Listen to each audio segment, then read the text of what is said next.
Don't hurt me.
Happening and it freaks me out. Oh, it's stone gas, man.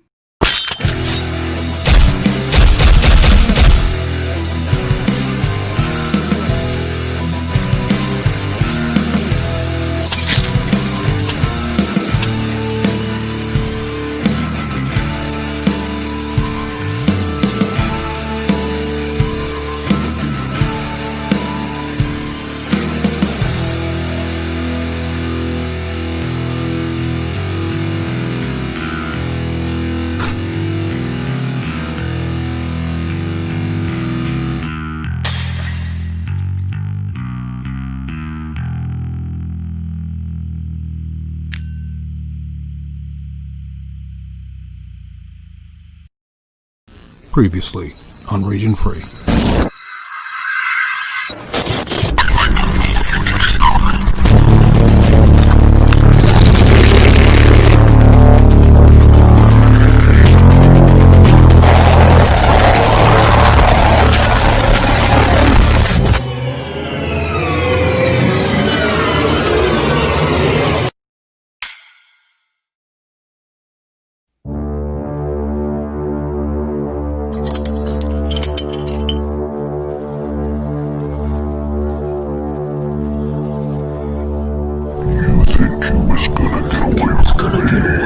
I know you too well now. It's too late. I know the secret now. This is just a dream. You're not alive. The whole thing is a dream. So fuck off. What? I take back every bit of energy I ever gave you. You're nothing. You're shit. I want Region Free back. All of them. Christian, Jamie, Rios, Tone, Jay, Lord... Maybe not Lorne.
Wait, guys, What did I miss?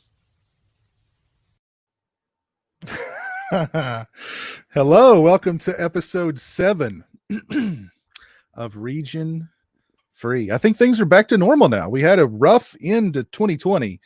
I didn't know if the show was going to go on. I didn't know if existence was going to continue. I mean, it was a rough end to 2020. Yeah. Anyway,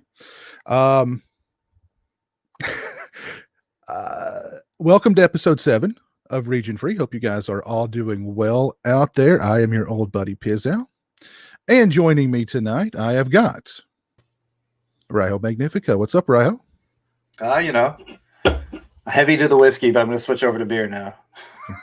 You polished off that bottle of Jameson, and now it's yeah, switching over to something a little lighter for the rest of the show. That's probably my favorite opening we've done. I think. Kudos to the Lord. That was a good opening. Amazing.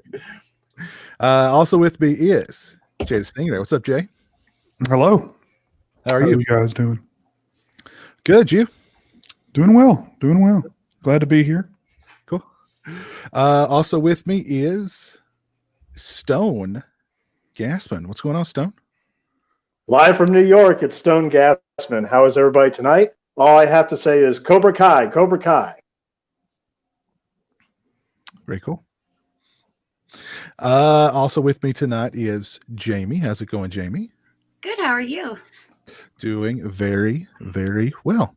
And I don't know if Lauren is going to be with us tonight or not. I have no idea. We'll just have to wait and see, I guess.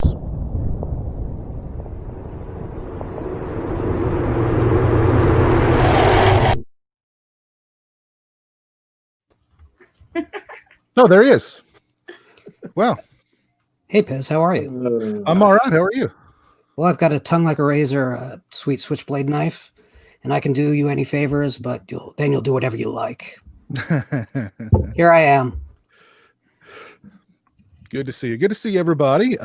We may have some others joining as we go along. We shall wait and see. So it's been a couple of weeks. We had the holidays. We had New Year's. How was everybody's holidays and New Year's? Good. It's good. Yeah, good. I got a really cool gift. What'd you get? I got a script, framed script that's signed of the Twin Peaks. Oh man, I'm not very good at this. Of the Twin Peaks pilot episode. Revised first draft, November 7th, 1988. Pretty cool, huh? That is very cool. That is very cool, Jamie. Yes, I was very cool. Stoked to get that. So that was the best thing I got this year. Very cool. How was the holidays and New Year's up in Canada, Ryo? They were different, of course, as everybody else's probably were, but we made the best of it for sure. Well, I hope everybody else had a good holiday and their 2021 has gotten off to a good start. Let's do some shout outs here. Let's see who's with us out in the chat tonight. We've got Orc out in the chat tonight. We've got Gary North. We've got the Daily Ghost. We've got RJ. We've got Take the Ring. Hollywood Jack.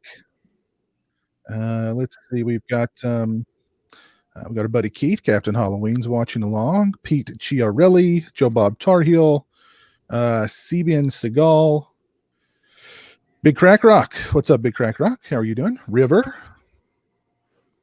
Hope y'all are doing well out there. There's Lost Cunningham out in the chat. So I did want to mention a couple of things really quick involving our Patreon. We have mixed things up a little bit over on our Patreon. We've added a tier where you guys can request a topic for us to discuss. No religion, no politics, but anything you guys want to hear us discuss during an upcoming show, you now have that opportunity to do so. Also, we're going to be just throwing all kinds of content over on our Patreon in the upcoming weeks. Reviews, commentaries, all kinds of great stuff. Where even Ryo has thrown himself upon the sword I do believe he is willing to review really, really bad movies that you guys choose for him to review. Yeah. So just to clarify that, I'm going to come up with a list. I'm going to put the list on the Patreon, and any of the patrons out there can vote for one of the 4 movies in the list, and then I'll post a review just for the patrons. So you got to join the Patreon to check that out. Yeah. And I should have one up by hopefully tomorrow. Oh, very cool. So just for clarification, Raiho, if one of the patrons wants you to review like a home movie they shot, would you be up for them sending it to you and perhaps critiquing the performance? We'll have chat offline, Lauren. We'll have a chat offline. I'm not a patron, so. But yeah. So got some good stuff coming up over on the Patreon. If you guys are interested in joining, that link is in the description. And why don't we give some shout outs to our current patrons? There they are, scrolling across the bottom of the screen. Thank you guys for your support. We definitely appreciate it. I will make the call-in link available toward the end of the show. If there's anybody out there who wants to call in and say hello or ask us a question or whatever is on your mind. But why don't we get the ball rolling here? And Jay, I believe you have got your batting leadoff for us tonight. Yeah. I was telling you guys recently, I was watching The Dark and the Wicked. And I just started thinking about horror tropes. And I don't really mean like the most common stuff you think about, like the girls being chased by a killer and she falls down, or a masked killer, stuff like that. I'm thinking about more deeper dive stuff that we all see in these films, horror films and just films in general. But my list here is primarily horror films, and I encourage the viewers to throw in some that they can think of as well. But yeah, the first one I've got on the list, and this was in Dark and the Wicked. A few of these are actually in Dark and the Wicked, which is a great film, by the way, if you guys haven't seen it. Mm-hmm. But chopping vegetables, like when it starts like slowly, and they gradually speed it up to build suspense, and sometimes they cut themselves, sometimes they don't. Long black hair, that's primarily in Asian films, but you do see it a little bit in some of the remakes. In possession movies, like it's basically just ripping off The Exorcist, like the deep voice, the levitating, the people crawling on the ceiling, stuff like that. And this is a big one. No cell phone signal, no cell service. Like, oh, I'm in trouble. My phone's not working. So, black eyes or a distorted face. Flat tire. Think of like Wrong Turn, something like that, or it's always some reason why the car doesn't work, right? Either you can't find the keys, the car won't start, got a flat tire, whatever. The garbage disposal turns on when someone's putting their hand in it. Oh yeah. That scares me, by the way, whenever I'm messing with the garbage disposal. Yeah. Probably because I've seen too many cheap horror films. You got to tape that off switch. You got to tape it. Make sure. I actually do that. Believe it or not. Mouth stitched shut. And this is another big one. Children's music or nursery rhymes, like played, to add suspense. The group splits up. Hey, shit's going down, and I'm going this way. Hey, let's split up and look around. We can cover more ground that way. Yeah, exactly. Yeah. The refrigerator door or medicine cabinet mirror trick, when you open the fridge and you shut the fridge and there's something there to do a jump scare, a monster, demon killer, whatever. And my last one on the list is people investigating when the house is haunted or not leaving when they know it's haunted, like the Paranormal Activity movies. Like Eddie Murphy had a bit about that in one of his specials. It's just hilarious. But yeah, it's like I would be gone in like 5 minutes. Like crazy shit's going on, and they're like, well, we'll see what happens tomorrow. Yeah, I was watching a found footage movie recently, and the guy knows that his house is haunted, and the spirit is just messing with him relentlessly, and he just it's like he can't leave. Where's he gonna go? You know what I mean? It would be like the Roadrunner, man. You would see a the shape of my body. Yeah, a motel. What? Go stay with a friend. You know, I gotta stay here. There's, of course, the going back for the cat trope, whereas people put themselves back in danger for the family pet. Which, listen, I love my cats, but if I'm going back to certain death, probably not going to happen. So whether it's Ripley or the family from Amityville Horror going back for the dog, no, not going to happen. I loved one of my favorite ones that was like that I saw recently in Zombie 5 Killing Birds. A guy runs back into the house to get his computer. Yeah. It's also go ahead. Oh, I was just going to say, how about the creepy kid trope? You know, there's always a creepy kid, or the trope where, you know, you're standing there and you look out the window and there's nothing there. And the next time you look out the window, there's some guy or some chick standing there staring at you. Yeah. Or how about the trope with like ringing the bell in the middle of the night, ringing the door in the middle of the night, you know, that kind of thing. Well, I actually saw The Empty Man just the other day, and I know Lawrence talked a lot about that movie. I really liked it too. They take on the trope of, you know, teens tempting fate, and of course then fate tempting them. But they handle it so well. And you see that in so many different movies, you know, that deal with like urban legends and stuff like that. But in this movie, they dealt with it so well that it almost like gave new life to that old trope. But yeah, I like that. Like, you know, if you go on that bridge and you stand there and you say, "Come kill me," somebody was going to come kill you. No, they're not. Let me go do that. Oh wait, I'm dead. Oh, I'm screwed. You know what I mean? So the killer dolls or killer clowns, you know, all this stuff's been done to death. Mm-hmm. The cat in the closet. The cat in the closet. One thing that I would say was I just took in The Dark and the Wicked the other day. I actually did a video on my channel if you want to go check that out.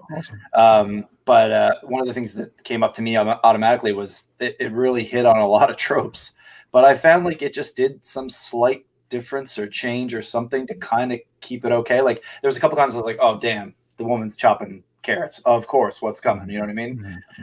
And I don't want to get into spoiler territory if anyone hasn't seen it, but they just did something slightly. They just extended it a little longer than most movies would, I guess. They cranked it up.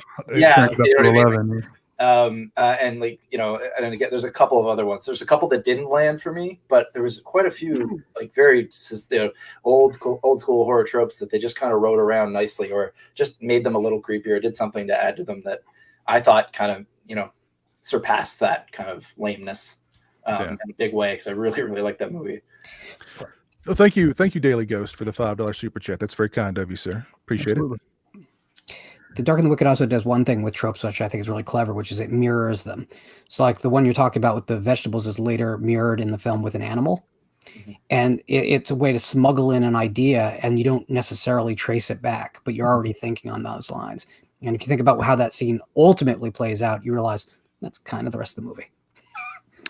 That's my favorite film I've seen of 2020 so far, by the way. Yeah, I think, mine too. I can't remember. My number 2. Yeah. I've yet to see it. I got to watch it. Get on it. Yeah, Get on it, Jamie. It's on my list. I just got to get to it. It's the same director as The Strangers. Yeah. Is it? Oh, probably. It's nothing like The Strangers, but same guy. Mm-hmm. Another trope that I think is just hilariously overdone is the old man who knows the entire plot. Yeah. Right. Even better if he's a minority, a Native American, an old black guy, you know, because it's just like there's something just about it being old and still being around that gives you knowledge of the supernatural. Sometimes dead is better. He shows up with his newspaper clippings. Yeah. Back in 1943, there was a mine. One of my favorites is the Native American guy from Children of the Corn 2, who just knows everything, and he knows all about the land, and he's the wise, Native American shaman kind of guy. I like the one from Poltergeist too. The shaman from Poltergeist too. He was pretty cool. Oh, yeah. That guy's creepy. Yeah, he is creepy, or was. Reminds me of the Scooby-Doo episode. Oh, sorry. Oh, no, go ahead. It just reminds me of the Scooby-Doo episode where the guy knew all about the minor 49er. But go ahead. Oh yeah, I remember that. Mm. I was just gonna say, there's the trope with the amnesia, or with the person with multiple personality disorder, which is DID. I shouldn't call it that. I should use the right word, but No, you shouldn't. I person vote with you use an multiple entirely personalities. wrong word. Yeah. Person with multiple personalities, I think, actually is one of my favorite ones. I kind of like that one because sometimes you don't see that one coming. So I kind of like that one. But Or you find out that you think is the protagonist turns out to be the antagonist. yeah. Yeah. The whole time. They were dead the whole time. Another good one is, and then we can kind of move on. The ending where the killer reveals themselves by looking into the camera ominously. Yeah. Like, oh, that's how you know. Exactly. They give you the ominous look. You know what I mean? You're like, oh. Yeah. But a lot of fun horror tropes to poke fun at, and we see them so often that, I mean, you kind of you don't realize how often you see them until you start thinking about them. You're like, good God, they're in everything. Yeah. Even really good movies, they're very tropey, but sometimes, like with Dark and the Wicked, or like The Empty Man, they'll kind of, they'll execute them slightly differently, or they'll up the stakes or something and really show you that there's a reason why those tropes are used over and over again, because sometimes they work, and they work really well. So, but yeah. Let's see. We have got Raiho's got a good topic for us this week. What's up, Raiho? Yeah. So this one, I am going to talk about a video game for a little bit here, guys. But I am going to lead it back to movies. I just wanted to use this as a prop for the concept. But I got this over Christmas, and this is the Fire Emblem Shadow Dragon and the Blade of Light. It's the 30th year anniversary of this game. What's interesting about this game was that it did not come out in North America. It's one of those things back in the day, Nintendo kind of thought for a lot of games that they released in Japan that Americans and North Americans wouldn't get into them. They wouldn't like them. They'd find them boring or whatever. So they didn't bother to release them. The series was released years and years later, initially on the Game Boy Advance, and it kind of blew up in North America. It's very, very popular now. So what they did was they went back and they translated the original game and they released it on the Nintendo Switch. So they did this really nice set for it. And it's loaded with stuff. There's this incredible, it's kind of like a history of the series with tons of amazing art. I don't know how many pages it is, but it's quite the thick book. It's really, really good. I've been thumbing through it with my son at night and stuff like that before he goes to bed. But it's just loaded with amazing artwork from the series, and it has kind of like a timeline of all the games and stuff. And this is one thing that's really cool is the whole kind of the concept of this was to pretend like it came out on the Nintendo Entertainment System, and it didn't just come out on the family computer in Japan. And so they actually made like a reproduction box for it, as if it came out on the NES. And you've got the old look here with the screenshots and everything. Yeah, that's cool. Very cool. And it came with a full color manual, like how to play the game and all that stuff, which you never see anymore, of course. No. Games don't need them anymore because they kind of teach you how to play them as they go and stuff like that. Has a map. It's just loaded with stuff. It has a world map and like a breakdown of all the bosses. This is really cool. This is one of my favorite pieces. They created this Nintendo Power Volume 11.5, pretending because that's around when it would have come out, and they did this like kind of like a poster. It's almost like the cover art, as if they did a Nintendo Power with Fire Emblem in it back in 1990. And on the back they have it's kind of like they did a Counselor's Corner, which is something they used to feature in the magazine, with some tips about the game in it. So they really did it. And they did this is probably the best piece. Is they have this is like the old Nintendo cover, and then the glass like reproduction of the cart with a sticker on it, as if it was the cart kind of a thing that you can put up on your shelf or whatever. Oh, that's really cool. It's an amazing set. But the one thing you're wondering now is, okay, where's the game? And here's the game. There's a downloadable code that you can use to buy the game and download it onto the Nintendo Switch itself. So it got me thinking about, and I was just playing it before the show, and it kind of got me thinking about the future. We talk about the digital future of film and where that's going to go. And often the one thing that comes to my mind is that we have all these big collectors that want to have all these extra features. And sure, I know that I've seen Disney Plus has been kind of doing collections a little bit with, like you can actually go and watch features when you go check out a movie on Disney Plus. And, you know, I know we'll see more of that. Like if you want to buy this movie digitally, you'll get features with it, but people like to have something they have on the shelf. You know, they love, like Stone, man, you love steelbooks and with, you know, awesome slipcovers and like books and all this great stuff that gives you all this wonderful information. And it started making me wonder, do you guys think this is a path that film might go if we get, you know, if all of a sudden, you know, the Blu-ray and DVD companies are like, we're not printing these discs anymore. It costs us too much money. And companies like Shout Factory or Screen Factory, you know, they're sitting there and like, well, how are we going to make some more money? They can try to do a streaming service, blah, blah, blah, that thing. Or they could try something like this where they take you know, they take Friday the 13th, I was joking before, and they package it with, you know, Peter Brecky's book and like a maquette statue of Jason or something like that and all this stuff in it. And then you just get download codes or streaming codes for the movies. Do you think this could be, I'm calling this feature the all filler, no killer. The idea being, do you think this could be a future or a path that film could take? And so I kind of wanted to open up to the panel and see what you guys thought about that, if anybody wants to speak to it. Let me shout out Orc here for the 2 super stickers he shared. Thank you, sir. Appreciate it. It always surprises me. Somebody in the chat was mentioning Napster not long ago, and how the music industry, instead of evolving with Napster, which wasn't going anywhere. Well, I mean, it went away, but the technology didn't go away. Instead of evolving, they just tried to fight it and snuff it out, thinking that, you can get every song for free, but you don't get these awesome liner notes.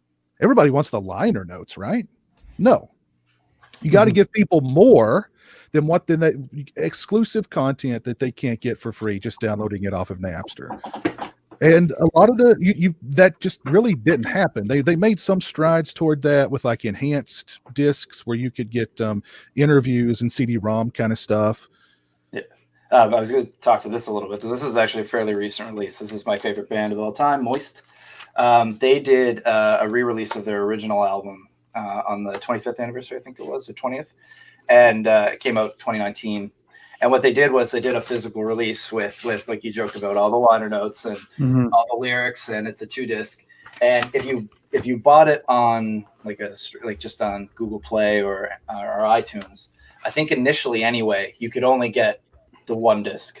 Like you had to go get this release to get the 2nd disc. Now I think I may be wrong, but I think they actually, like, you can actually go get the special. They had a bunch of like B-sides and stuff like that weren't initially, like, they were around that time. And it's amazing that they went back and like they re-edited them. And like, these were songs that I heard on cassette tapes if I was lucky, or, downloads from cassette tapes that I got off websites in the 90s. Like they actually kind of like redid them really nicely and stuff like that. So it's another form of like trying to keep that format alive. This is kind of where it should go a little bit, but it's just it was even worse at the end of the music business cycle for retail, because they actually increased pricing on the physical merchandise, which alienated even more people who otherwise perhaps would have stuck around and continued to buy physical media. But because the pricing went from a suggested retail, when Madonna's Like a Virgin came out on CD in 1986, it was a $15.99 suggested retail item. When Ray of Light came out, it was a $19.99 suggested retail CD. So they had pushed the price up, which I know it sounds like it's a $4 increase, but it's really, if you think about it, it's a 40% increase over the course of a decade. Yeah. And that's really aggressive. And there was an alternative out. Most people wanted singles, and the companies also stopped making singles for a lot of titles, or made them very limited. So if you didn't buy it in the first week it was out, you couldn't buy just a single. You had to buy the whole album. And it cornered the record buying public into a position they didn't want to be in. So I don't think it was so much about being free as it was just they had outpriced their product and made it inconvenient. And I think physical media right now needs to do the same to learn the lesson and do the opposite, which is we need to get the pricing on this stuff cheap enough that the normies out there who are not collectors will still be enticed to buy. But there needs to be a carrot for the collector class. And that's why I think limited editions, special editions aren't the problem, but they can't be all that exist. Mm-hmm. Well, and to bring it over to film and to physical media, yeah. I mean, I guess it would depend on how cost effective is it going to be to throw in all. Is it more cost effective to just do it the old way with the disc, or is it cheaper to do like a really nice booklet with like you said, the figure or the statue or whatever? What's more cost effective for them? But I could definitely see something like that happening. There's no doubt about it. You know what I mean? I could see him trying it. I don't see who the customer for it is. Well, I look at the collector market. Like recently, I'm in the market for a copy of Videodrome. I was like, I realized I didn't have Videodrome, and I really wanted to watch it. And I have to buy the Criterion for like $45. You know what I mean? I don't have another. Like I've looked around everywhere. That's the only option I have now. Criterion editions have lots of great stuff, and so there's a reason why they're more expensive. Most of the time, they have probably the best transfers and all that stuff. But it's so prohibitive sometimes. Like if not me, if a random person's like, I want to check out this Videodrome, they're going to go right to, you can stream it off Microsoft for $4.99 or whatever. It's just for collectors, yeah, that's okay. But when these movies go away and you don't have them on disc anymore, you can't get them on disc. What are they going to buy? What is you're going to get in collectors' hands? I don't think they're going to care if they have their computer up and they can show their digital shelf, because you know what I mean, something like that. And like, be like, look at all these awesome movies I have with the features. Like, they're still going to want something they can put on a shelf and do a YouTube video about, and that sort of thing. So, I don't think it's a good thing for the market. I'm just asking if you think it's a place they will go. I think the best place for the market, we've talked about it here, is to make the discs cheaper. Make it so I can pop in and buy a $15 version of Videodrome. Sure, the 45 is there if you want it, but you can go get a Blu-ray that's 1080p, and $12.99. Yeah. Well, I think there definitely needs to be options. I'm sorry, Jamie. I think there definitely needs to be options. Like the Synapse Films Massacre at Central High release. That's a great freaking movie. That's a great freaking release, but it's only available in this Steelbook limited edition. That's $50-something bucks. Give us the option for that limited edition, and then give us the $15 just regular edition. Don't alienate the people who aren't willing to drop $50 on a movie that most of them probably haven't even seen. So I think having those options are fantastic. I agree fully with that, because I'm a person who tends to buy the cheaper discs. I might go out and find a Criterion disc if I'm going to get something like, Twin Peaks, or, some David Lynch movie or some Tarantino movie that I like a lot. But just your average movie, that just, I don't really care about so much, but I'd like to have in case I want to watch it. I don't want to spend more than $15-20 on it. So I think it's a good idea. I think it really is a good idea. And you know what it all starts with, right? It starts with these slip covers that just shouldn't exist, because they just add price. Tear it. I don't think they add. Do they really add that much of a price though? What they're doing, well, they don't itself. What they do is they give the illusion for the collectors that they're getting more. They're getting something exclusive, which allows the price to be higher. What we need to get rid of that. We need to have a baseline price on this stuff, and I think $12.99 would be a fix to the business, because $15 even for you or I might, because we're into movies, that seems really cheap, really cool. But for the average person who's saying, I could rent it for $4, that's what we got to compete with. I think $12.99 is the price point that would save the business.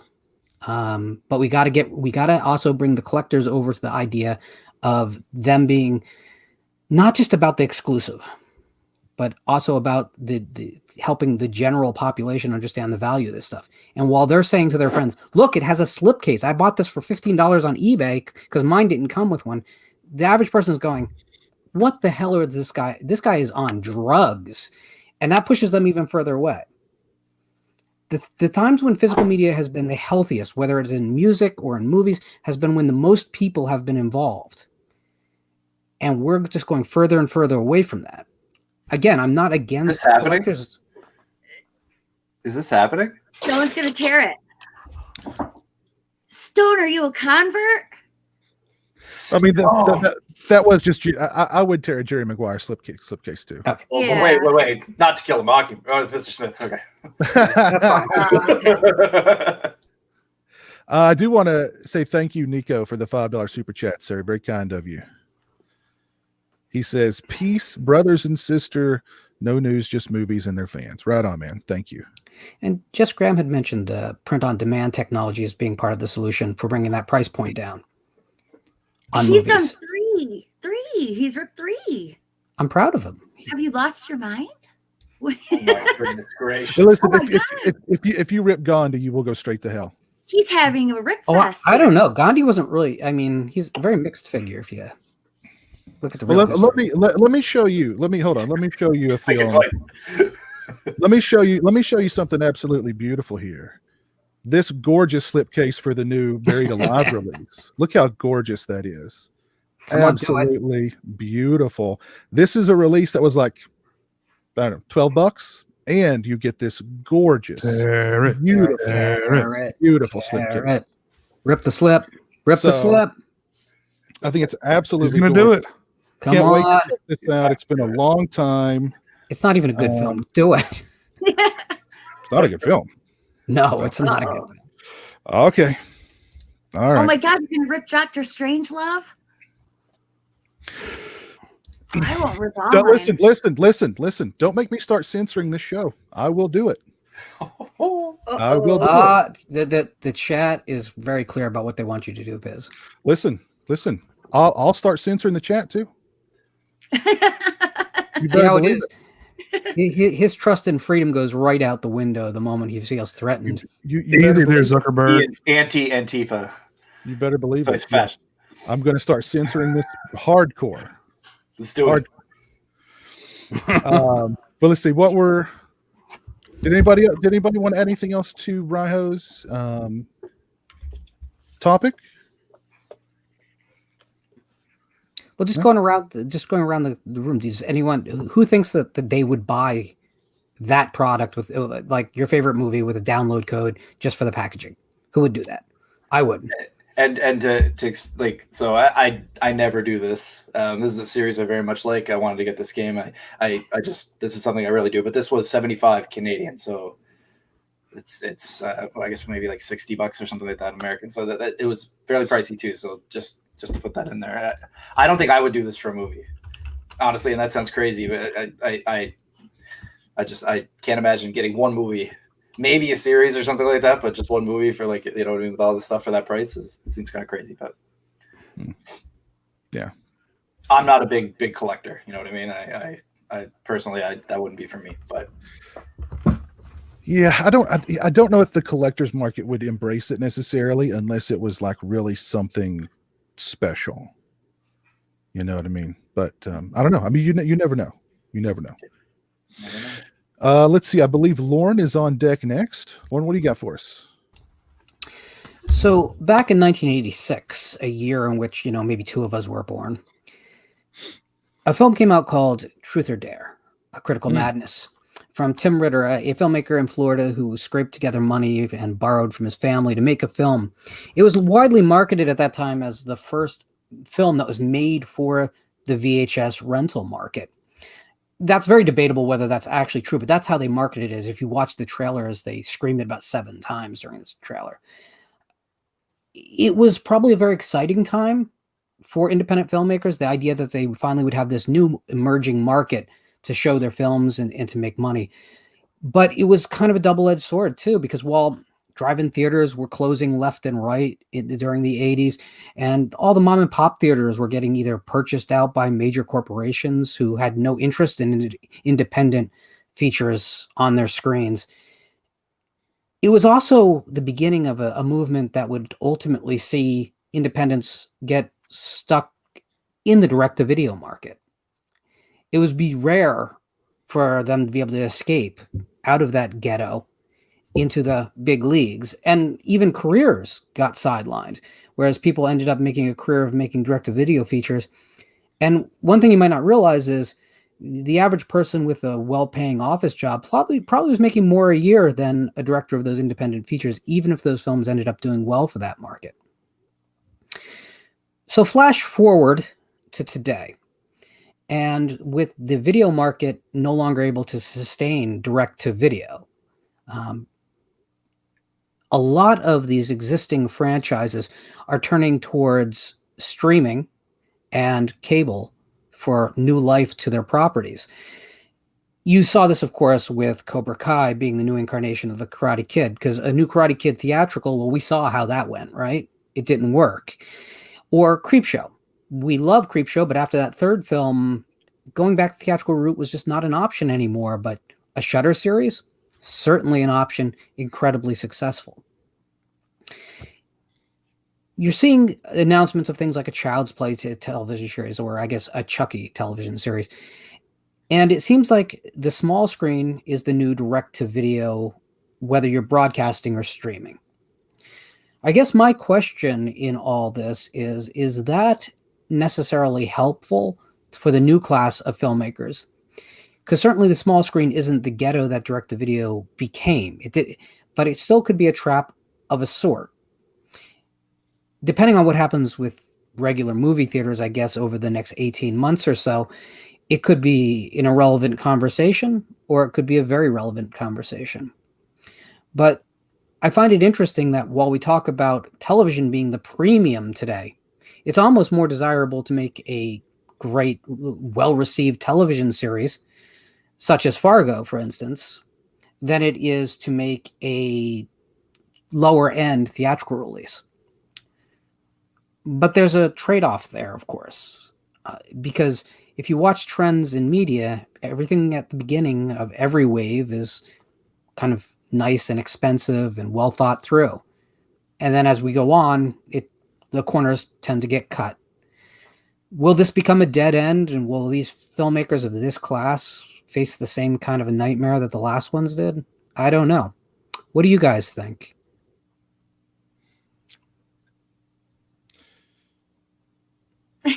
They don't. Well, I think most of them just want a medium to present their work, and because so many people are on one streaming platform or another, they have the opportunity to reach a very, very wide audience. Even if things go back the way they are theatrically, they still have the opportunity to reach an enormous audience on streaming. But are they ever going to break out of streaming to the big screen? I don't know. Not that may be a horrible fate, but I don't know if they can go up from streaming to the big screen unless it's, like some kind of big, like like the guy who's directing the Kong versus Godzilla, even though that's now premiering on streaming. He was a horror director that got this big opportunity, but COVID kind of shafted him. Do you think there's a path for these franchises back to the big screen after they've done the streaming thing? That's a very good. They're where they are because, like you said, there's no other path for them. I've always thought it was a little strange with some of these. Like, I haven't watched Cobra Kai yet, although it's on my list to watch in the next little while. I have to finish off Mandalorian, but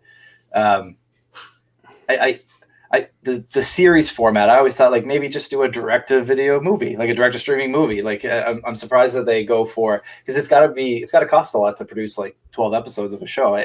Is it still cheaper than doing a feature film, I guess, or to do a feature film on a budget, which is what it should be, I guess.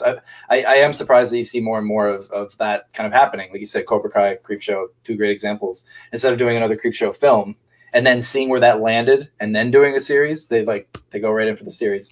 Cobra Kai, I mean, they already did a movie that didn't land. Of course, it was Will Smith and Jackie Chan. I don't know where they were going with that one, but they didn't try another movie and then or try some kind of a feature that's a 2-hour feature to see where it would land. They go right in for it. I'm kind of surprised by that.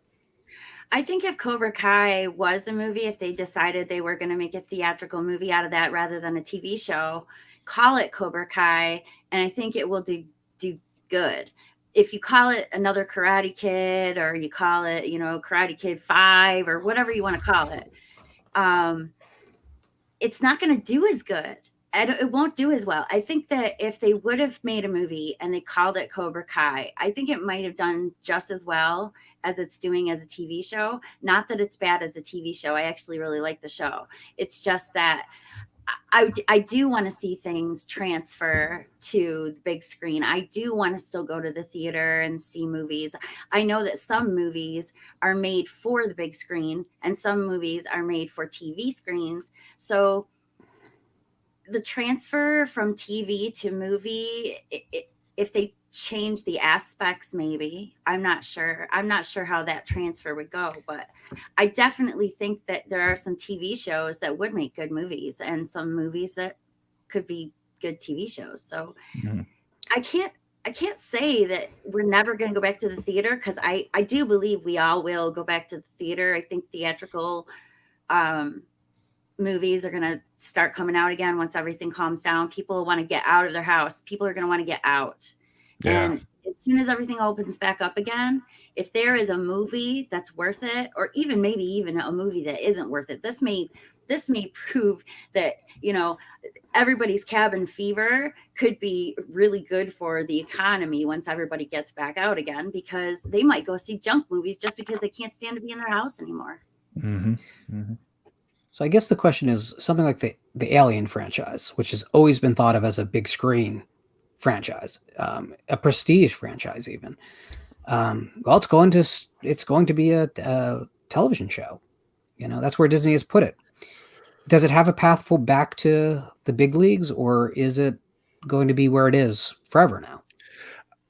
Oh man, well, the Disney's also doing that format with their Marvel stuff. So they see a possibility of loading, like they've got like the new with Falcon and the Winter Soldier. They got WandaVision that's dropping tomorrow. They've got all these like Loki. They're taking all their big franchises that are already huge, and they're throwing them into that market. So it's kind of a weird case there, because it almost feels like you could still see. I mean, they're still going to make Marvel movies. They're still going to go to the big screen. They're still going to make these huge, massive set pieces. So you are right on Alien, because it's kind of gotten a little stagnant. I keep hoping for another good just Alien movie and none of this Prometheus stuff. So when I first heard about this, my first reaction to your point was, oh, damn, like we're not going to see a movie for 15, 20 years. You know what I mean? We'll have this show and it'll do well, or it won't, and it'll lie dormant.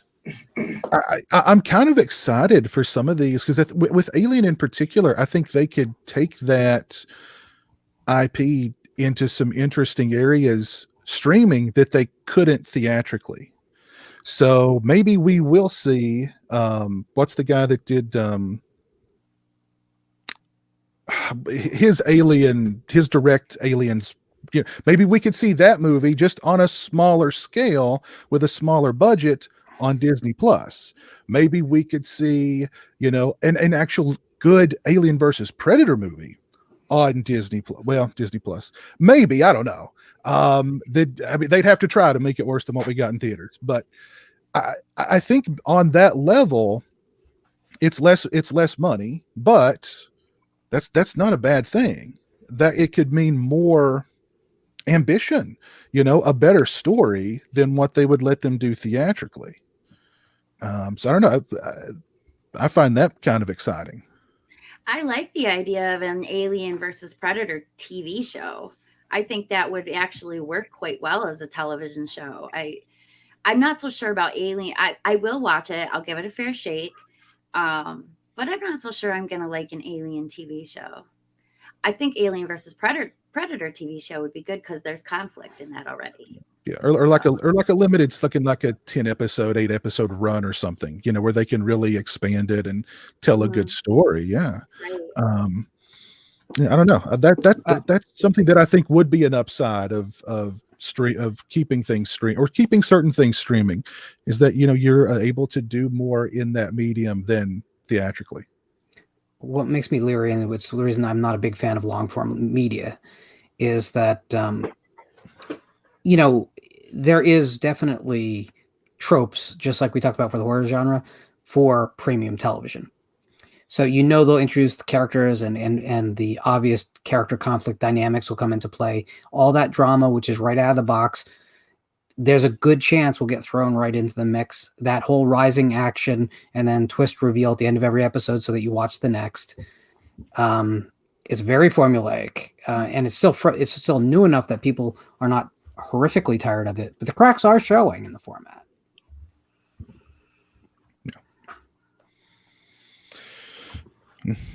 Very interesting topic there.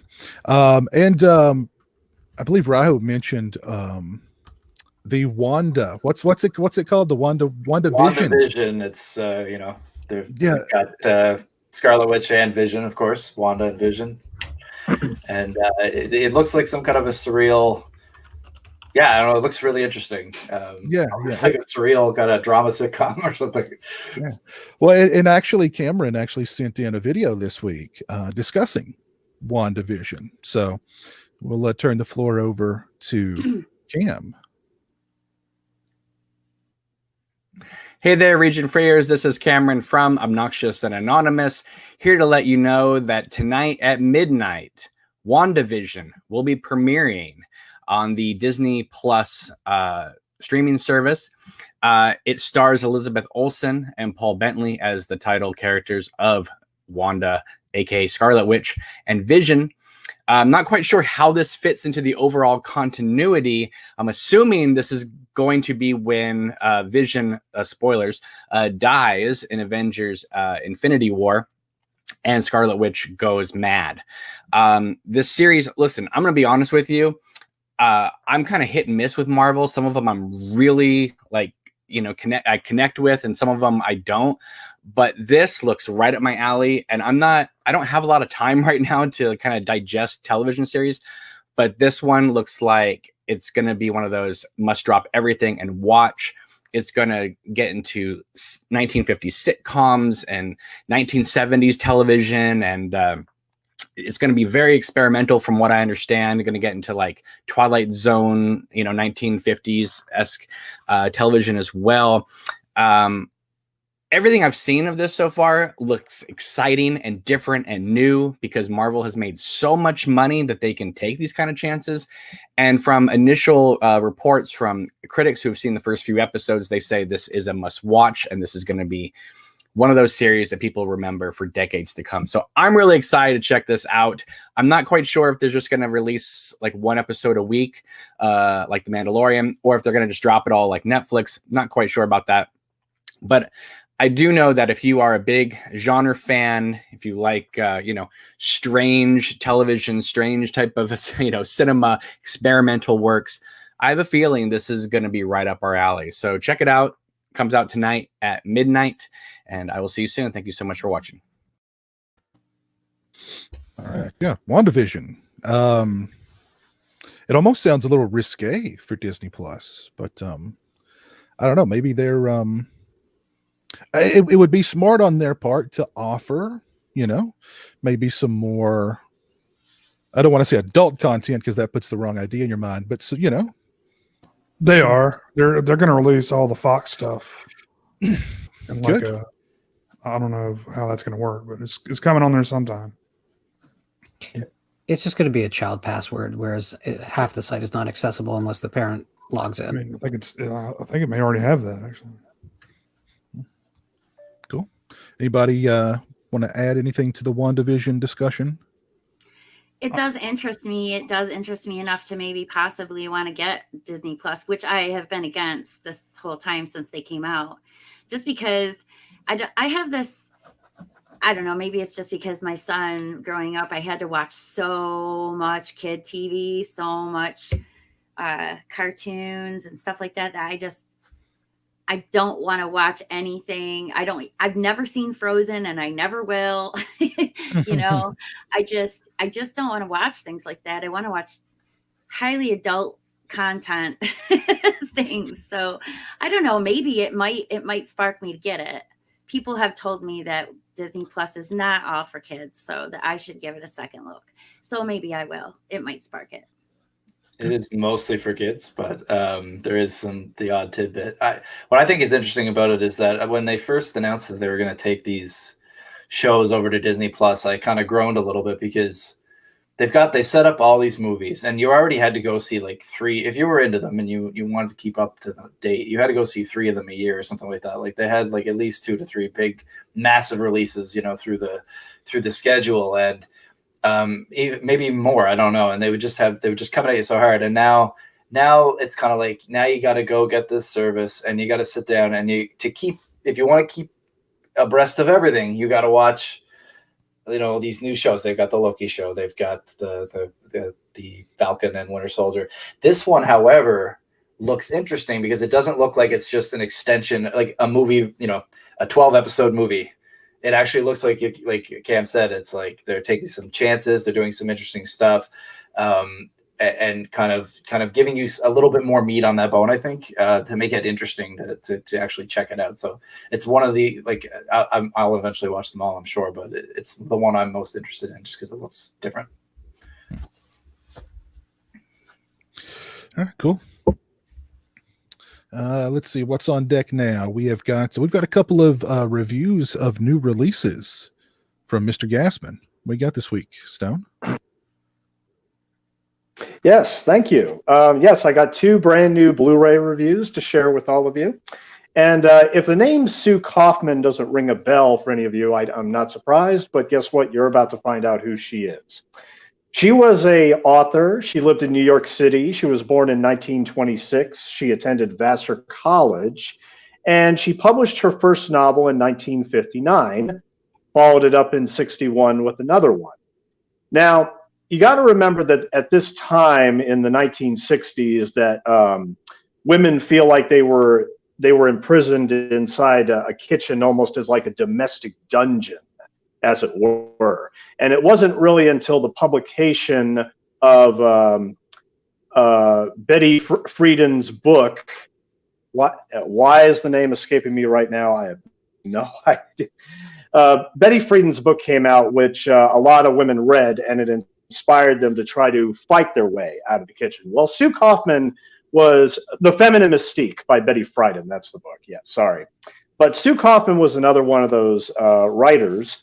And in 1967, after several years of illness and a bitter marriage, she published Diary of a Mad Housewife, which was one of the big bestsellers of 1966. It exploded with the American public. And just to give you an idea about how ahead of its time this book was, because it was very much ahead of its time, Maggie Estep, in her introduction to this 2005 edition, says, "This book was so ahead of its time, and there's no other way to say it. It anticipated chick lit, and its simple, uninhibited style paved the way for future generations of relentless confessors, from Bridget Jones to the ladies of Sex and the City." And I will read very quick a passage from the book, which is very funny, but I think also sums up exactly what this book is to anybody who's never even heard of it. "My own reading could be a reaction to his, but I think more simply it's a way of calming myself without pills or booze, and on nights I'm permitted to read for an hour, I can usually fall asleep without a Nembutal. I say quote-unquote permitted because Jonathan often interrupts. In fact, it seems that on the nights I'm most absorbed and far away, and I hear that bored yawn coming from the next bed, hear the rustle of newspapers or the smack of a magazine hitting the floor, before I hear, 'Hey, teen, how's about a little rollin' hay?' That becomes a catchphrase for the husband throughout the book. He says it at least 25 times. How would you like a little rollin' hay? It's only fair to say that Jonathan has never gone in for 4-letter words when dealing directly with sex, either during it or talking about it afterwards or before. He's always said things like, 'let's make love' or 'let's go to bed.' And though I like things more graphic than that, I've never minded. It was part of the package, red suspenders and all. But this, God, this makes me go all dead inside. And it doesn't help to look at his face, with it bland and smooth like a nice boiled egg, the eyes like buttons on a Brooks Brothers shirt. It's odd, because along with this new Buddy Ebsen approach to sex, he seems to want a lot more than he used to, but it doesn't seem to have anything to do with me. I mean, I could respond with a different approach, but as it is, I have a pretty hard time. Of course, I don't show what I feel, and if I can't get away with those oldies, I'm too tired, or not tonight, I had a terrible day, I get up and go to the bathroom and, like some fastidious plumber, fix up. The sex itself I don't want to go into, except to say, this is the very last part, except to say that 12 years ago, Dr. Popkin once talked about what he called the regularity theory of sex, and I laughed like hell.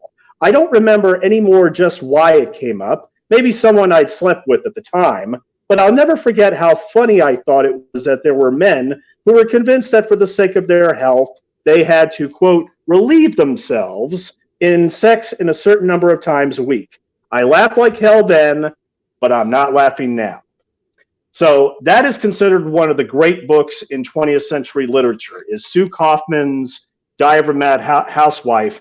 It's been on college lists ever since then, and it's considered a classic. However, the movie version from 1970 has been, up until now, very, very elusive. Released by Universal Pictures in 1970, this was never given a physical media release. It was never released on DVD, and it hasn't been released on Blu-ray until now.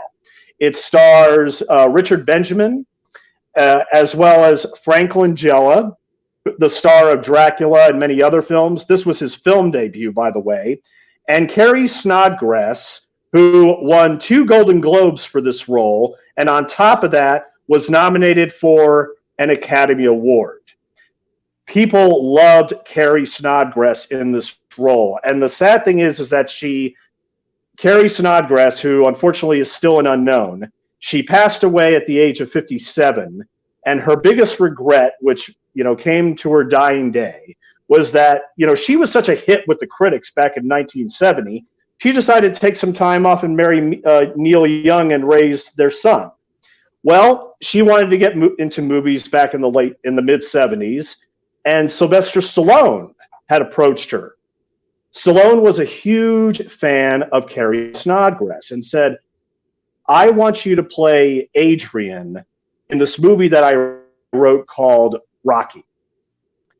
And she turned him down. She felt that, she had been out of the limelight for so long. And it was a very low budget movie.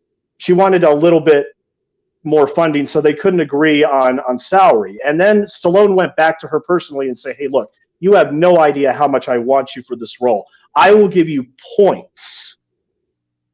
And sadly, Carrie Snodgrass still turned him down. And to this day, she always regretted, not being part of the Rocky franchise. But this is a seminal performance by Carrie Snodgrass. Very, very funny. Magnifies the book very, very well. Actually, a Hollywood couple actually wrote and directed this film together called called The Perrys. Yeah, Frank and Eleanor Perry. And the movie came out in August 1970. It had rave reviews. It also had small performances by Peter Boyle, who later played young Frankenstein, and Alice Cooper. Now, this was back when Alice Cooper was known under his real name, Vincent, and his band was called the Alice Cooper Band. Their first album came out in '69, and when this movie came out in August 1970, it was right before, and I mean literally right before, their huge hit I'm 18 was released, leading to their third huge album, Love It to Death. They play the song Lay Down and Die Goodbye in this film, the scene where Frank Langella meets Carrie Snodgrass.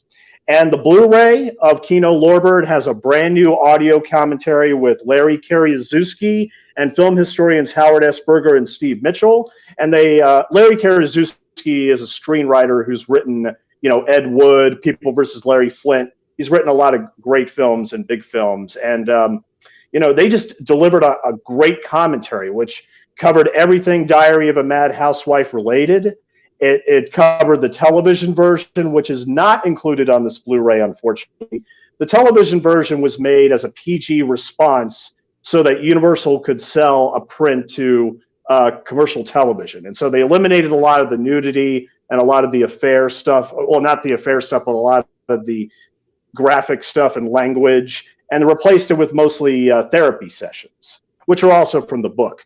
And finally, well, the reason why, one of the questions that they ask on this commentary is why it took so long. Why did it take, 50 years for this movie to finally get a proper release? And I will close it with this tragic note that not much is known about the author Sue Kaufman. And in fact, she died in 1977 at the age of 50. Even though it says on Wikipedia that she had died of a long illness, as a matter of fact, according to author Judith Krantz in her autobiography, like I said, she did suffer from depression, and she was in a horrible marriage.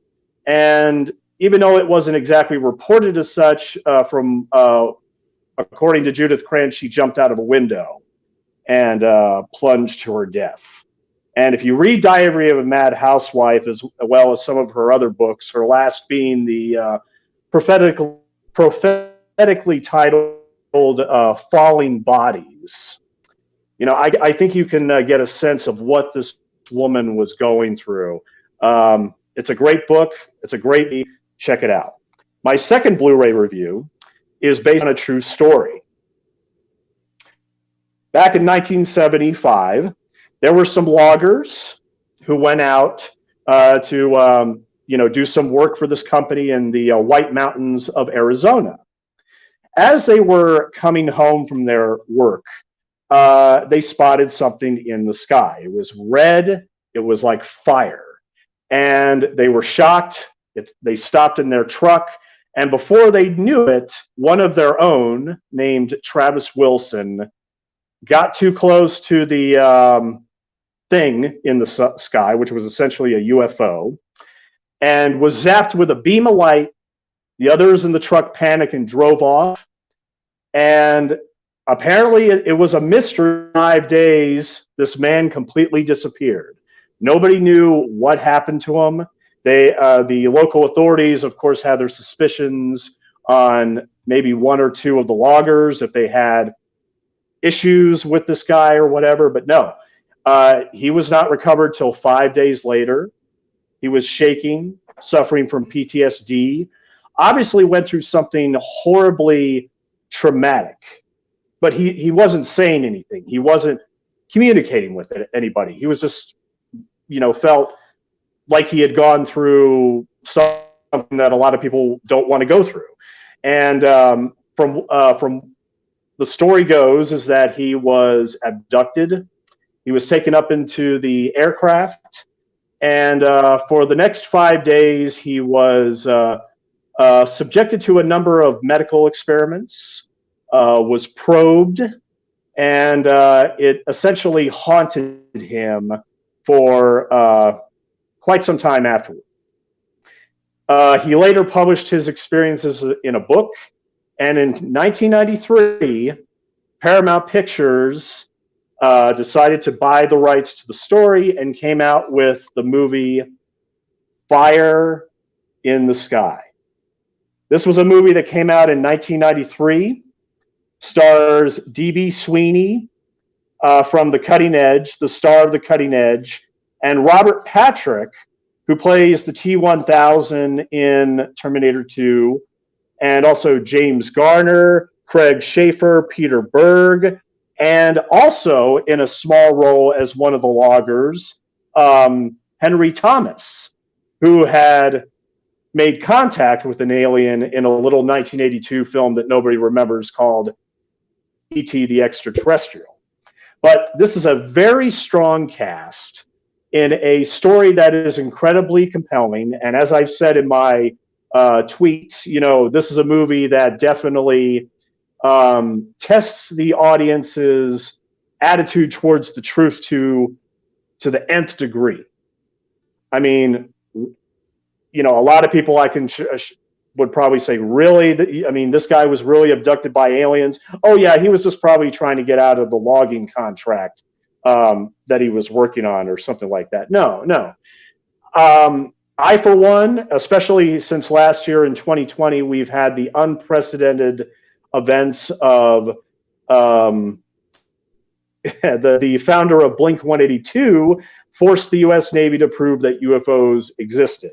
Thank you, Tom DeLonge, for, I think, putting to rest a lot of skepticism about what people have been feeling and observing about UFOs. I saw Fire in the Sky when it first came out in '93 on VHS during Unsolved Mysteries, Robert Stack's great show on television. I was absolutely intrigued by it. I didn't 100% buy it. But one thing that did stick with me were those alien sequences. Pure nightmare fuel. Absolutely pure nightmare fuel. I mean, those images stuck in my mind for 27 years up until the release of this Blu-ray. Which, by the way, this Blu-ray ended up selling out 2 days after it was released on December 3rd, 2020. Hopefully, Imprint Films and WandaVision Entertainment, who I applaud them 100% for this release. Hopefully, they will put out more copies very, very soon. But it's been given a 1080 presentation by Paramount Pictures, audio commentary with director Robert Lieberman. Fear from Above, the practical effects of Fire in the Sky, interviews with visual effects art director Harley Jessup and visual effects supervisor Michael Owens. Borrowed Time, scoring Fire in the Sky, interview with composer Mark Isham. Mark Isham is one of my favorite composers, period. I mean, if I see his name on a film, I know I'm going to fall in love with the music. I mean, one of my favorites being October Sky. We got to go back. Robert Patrick on Fire in the Sky. It's an audio interview with Robert Patrick, who has been championing the movie all this time, and his performance is really good here. Considering the fact that D.B. Sweeney is off camera a lot of time, up there with the aliens, Robert Patrick has to carry the bulk of the drama, and he's really good. And it's such a shame because he opens up the interview about being typecast after TU. He's like, yeah, I was just given a lot of robots and weird shit, and I just couldn't do it. You know, I grew a beard, I grew my hair out, I gained weight. You know, I couldn't be recognized anymore as the T-1000. And this movie, it really shows Robert Patrick's chops. If you're a fan of his, check it out. And finally, last but not least, Touched by Light, D.B. Sweeney on Fire in the Sky. It's a 15-minute interview with the actor. And what I found most compelling about this interview is that he admitted up front that it was just the reason why he did this movie was to audition for Spider-Man. Because back then, James Cameron, of all people, had the rights to make Spider-Man, and D.B. Sweeney saw this as a perfect opportunity with the whole alien sequence where he has to be suspended on wires and everything. This would be a perfect audition reel. It would be a perfect audition reel to give to Jim Cameron and say, hey, I want to play Spider-Man. Please consider me as Spider-Man. That was his whole reason for doing it. And I've always been a fan of D.B. Sweeney. I think he's an underrated actor. I am a huge fan of The Cutting Edge, which is one of my favorite romantic comedies of all time. And he said at the end of the interview that he gets fans for The Cutting Edge all the time. And they would usually go to him and say, I've seen Cutting Edge 30, 50, 100 times. With Fire in the Sky, the fans that come to him seem to be the most passionate of any film that he did, which he found very gratifying. And considering the fact the Blu-ray sold out, I think it's pretty clear that that people wanted this, and I am so happy to own this. On closing, WandaVision Entertainment Imprint, they've put out a lot of great stuff. They're from Australia.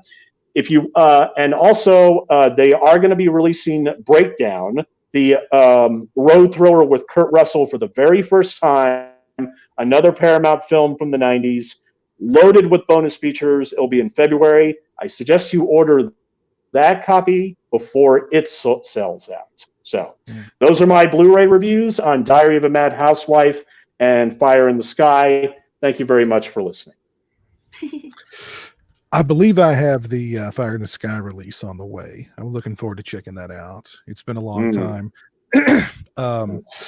That's another one. Those alien abduction movies where the experimentation is just absolutely horrific to watch.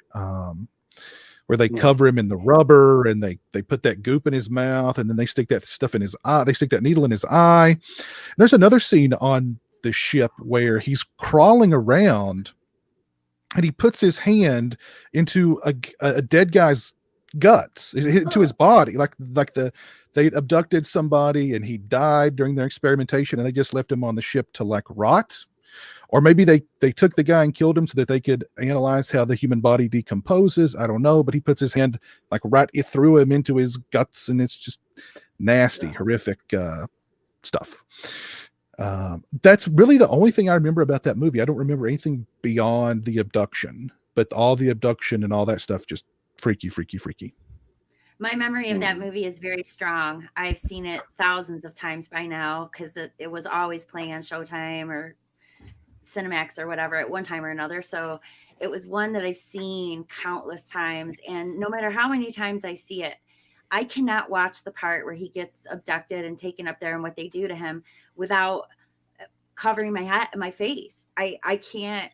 It's so disturbing and so scary. It's one of the scariest. I didn't know I was watching a horror movie the first time I saw that. I thought I was just watching some random, alien abduction movie. I had no idea that they were going to take me on that kind of a ride. And I was shocked. I went to the theater and saw it when it came out on a date. And I was just like, what did you take me to? This is just awful. And I remember burying my face in his shoulder the whole time because I couldn't watch that. That's why he took you to the movie. Probably. But I love that movie. I really do love that movie. As a final footnote, all of these men, they all took lie detector tests again before before the movie was in production. They all passed flying colors. So they do believe that this all happened, including Travis Wilson himself. And I'm inclined to believe that it is absolutely the truth. There's a lot of controversy about that, actually, about those polygraph tests. There was no standards. There was no prelapse. So, in other words, there was no baseline in any case, which is important to any of them. The polygraphs are out the window, man. They're unreliable as hell. I think there's a documentary for Travis Walton on Prime Video. Yeah, it's half decent. But that's just a straight documentary about the story. The first time I heard about it too was on Unsolved Mysteries. First thing I thought of when you started talking Stone, and that movie's Fire in the Sky is so creepy and so good. I kind of wish I could have got. I looked into getting that disc, but shipping to here from Australia is even worse than the US, so I didn't get it. Well, it's no joke to hear. Yeah, I know it's pricey stuff, but and it takes its time too. Yeah. But it looks like an incredible release, and I kind of hope that maybe Paramount will do something else on this side. If you want discs from Australia or New Zealand, go to Amazon UK. A lot of times they'll import them, and you can get them with the cost of getting them from the UK instead, which is cheaper. Yeah. I would also look into Diabolic DVD because they get them in and they ship them from the States. And okay, yeah, very cool. Philadelphia. But also, WandaVision and Imprint, they're releasing, you mentioned Breakdown, which is the first time it's ever been on Blu-ray. Great movie. Nobody ever really talks about it, unfortunately. It's At Close Range with Sean Penn and Christopher Walken from the 80s. I love that freaking movie. Love that freaking movie. Yes. And again, it's never been on Blu-ray in the US either. So, looking forward to both of those. Ryo, what was that movie you were holding up? Communion. What was that? Communion. That was another one. Somebody mentioned it in the chat. I joked and said that Communion and Fire in the Sky are a good doubleheader. This was the story of Willie Strieber, who is an author. He wrote a book about his experiences being abducted, and so they made a movie, and it has Chris Walken in it, and it's one of his most batshit performances. It is. I wouldn't say it's the quality of Fire in the Sky, but it does have abduction sequences that are almost equal in Nightmare Fuel. And they're very trippy, and it's not as good as Fire in the Sky, of course, but it was a huge movie and a huge book, and it's sold like gangbusters. Philip Moreau. Yeah, Philip Mora. Yeah, Philippe Mora. Yeah, the hold on, I'll share it here. This is the freak. This used to freak me out as a kid. Oh, the alien peeking around the look at that. Oh yeah, yeah. Those scenes are like still like this is not that long ago that I watched this. Yeah. What's even crazier about that scene is that Christopher Walken feels like he's being watched, so he turns and he starts talking to the thing he hasn't seen yet, and you think, well, this guy's nuts, and then it comes just a quarter of the way out from the cabinet, and you're like, okay, I'm out. Yeah. Unfortunately, the movie doesn't stay as good as that first act, but that first act is tremendous. Yeah. I'm gonna have to look for that because I think that one I haven't seen it. It looks. I can't believe I missed a Christopher Walken movie, but yeah, I don't think I've seen it. You'll dig it if you like. If you like that, it's still got that vibe. Like I said, it's not as solid of a movie, but it is still good. Is it easily? Is it available? It's a great question. I've still got the bloody tape. Oh wait, here we go. Here is a DVD release of it on Amazon for $15. Here's a Blu-ray also for $15. Oh wait a minute, it's an import. Doesn't say what region it is.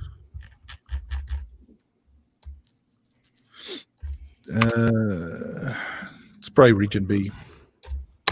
I can play different regions on my PlayStation, but it will only let you change it 4 times. And if you change it, you hit the 4th time and you're not on your usual, then you're screwed. So I won't even bother. Just look for region-free DVD players or Blu-ray players on Amazon. Yeah. You'll find things as cheap as $50 that are pretty cool. Find them. Yeah. Well worth the investment. Yes. Yeah, absolutely. Yeah. But very, very well done. Stone. Let's see. Next, we have got Jamie. What's Jamie going to talk about this week? I want to talk about Richard Kelly and why I think he is an overlooked director. I think he's very underrated.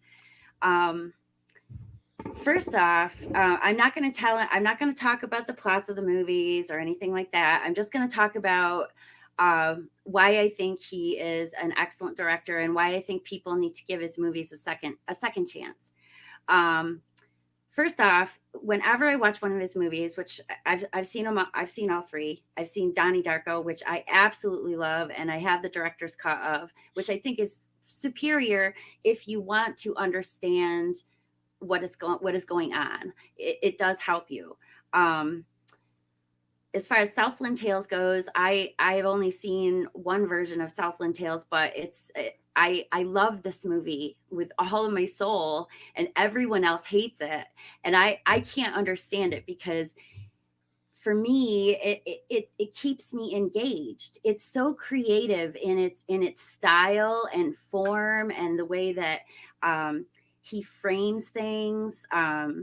His setting, the clothing choices, the color scheme, it's all fantastic. And I think that people are so wrapped up in the fact that they don't understand the story. And I fully 100% understand why, because the first 3 chapters of this story are in a graphic novel.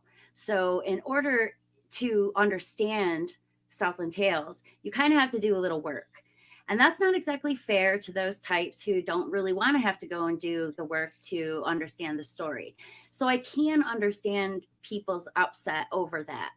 But regardless of it, I've never read the graphic novels. And even still, I enjoy it. I enjoy it so much. I think it's definitely one of those movies it's just overrated or underrated. And The Box, is another one that I think I've seen it a couple of times. I haven't seen that one as many times as the other 2. I don't have a copy of that one, but I do like it. I do think the story is very engaging. That's the thing. These movies, they keep me engaged. They keep me interested. And to me, that is the sign of an excellent director. Because if it was really all that bad, it wouldn't keep me watching. It wouldn't keep me wanting to know what's going to happen next. I really always want to know what's going to happen in the next frame every single time. All of his movies have good cinematography. I really, really like the color schemes. Each one is its own. Donnie Darko, it seems very blue to me. Southland Tales is very all like rainbow colored to me. And then the box seems to be brown. The costumes in all three movies are incredible. They're not all like the Donnie Darko set in 88. The costumes, perfect. I mean, the clothes they were wearing is perfect. The skirt that Drew Barrymore is wearing in class, that bohemian looking skirt, my teachers wore that stuff. I remember the music, the clothing, just the entire atmosphere of that movie. It really is true to life as far as I'm concerned when it comes to 1988. The same thing with the box. That's set in the 80s. I'm not sure exactly what year that is, but it is set in the 80s, and it's true to the 80s. The clothing styles, the hairstyles, the whole thing. The color scheme is good. Now, the box is based on a book. So for me, I think that's probably his most straightforward movie, because he doesn't have his own thing there. He got it from the book. So it's really a little more straightforward than like Southland Tales is. Southland Tales is not straightforward. It's very all over the place, but that's what I like about it. I like abstract. And I really think that that's probably something that people overlook, is that if you're looking for a story, you have to go and find it. Sometimes it's not going to be there right in front of your face. You have to actually go seek it out. The casting in all three movies is incredible. I think the cast, especially in Southland Tales, is awesome. I mean, you got Amy Poehler, you got Sherry O'Terry, you got Justin Timberlake, you got Dwayne Johnson, you got John Lovett, you got Sarah Michelle Gellar. Thank you. And you got Mandy Moore, and it's just so, it's so good, and it's so creative and so different. And I want to see different. I don't want to see the same boring crap all the time. I want to see something different, and that is so different. Now, the writing and the dialogue in Southland Tales isn't that great, and that's probably why a lot of people don't like it. The dialogue is a little iffy. And because it's got the graphic novel, it probably made people very, very confused. And that's fine. I still like the movie. The dialogue isn't all that great, but I still think it's worth going back and taking a second look at, and try to enjoy it without worrying so much about the dialogue. You know, some of the dialogue in Donnie Darko is genius. I love the dialogue between the father and the son in the car when they're driving to the to his appointment. And I love the dynamic between Jake Gyllenhaal and Maggie Gyllenhaal. You know, what a genius idea to actually hire true brother and sister. I mean, their fighting was just like me and my brother. So I just really like that. I can't say as much about the box, though, because honestly, I've really only seen it a couple of times, and not even all the way. I saw it all the way through once, and then the other times were just part. But I know that I really enjoyed it, and I know I really like the time travel aspect. He really likes time travel, because it seems to me that all of his movies are, centered around time travel. I'm not going to bring up plot points about the movies, because I'm going to save that for a separate video that I want to do on my own. But I actually think that everybody should go back. And the last thing I'm going to mention is the music. Every one of his movies has excellent music choices, especially Donnie Darko. I love, and you know something? The director's cut changed the music around. So you're hearing different songs at different times of the movie, even though they're the same. They're all still in the movie. They're just at different times. I think the director's cut arrangement of music fits better with the plot. So I prefer that one. I tell people to watch the director's cut because I think it's actually fully all the way around better. Now, people will disagree with that some because I think a lot of people do prefer the theatrical cut, but that's okay. I'm just saying that the music for me is definitely better in the director's cut. The music in Southland Tales, also excellent. That sequence with Justin Timberlake where he's lip syncing to All the Things I've Done by the Killers is awesome. I could watch that over and over and over again. And I love how it's got this little like Big Lebowski feel to it. You know, it seems to me like almost like a callback to that, which I enjoyed. I thought that was pretty cool. And the box, I cannot recall the music in the box, but I pretty much, I'm guessing it's good. I'm guessing I'll like it because I've liked all his other choices so far. So, basically that's it. I just wanted to, put that out there and tell everybody that I think that Richard Kelly deserves a second chance. And I think y'all should go back and rewatch his movies now. If anything, we can make him a cult classic director. So let's go for it. Well, he doesn't need any help with Donnie Darko. That's still a cult movie. There's a whole cult. There's a whole cult built around that movie that have analyzed it from beginning to end a million different ways. And, Cole and I did a video on it, took a deep dive on it a few years ago. Oh, I'll have to go back and watch that. And it's such a good movie. The soundtrack, everything about it is just Donnie Darko is just absolutely. For me, it's just like breathtaking. That movie, watching that movie for the first time for me was like a.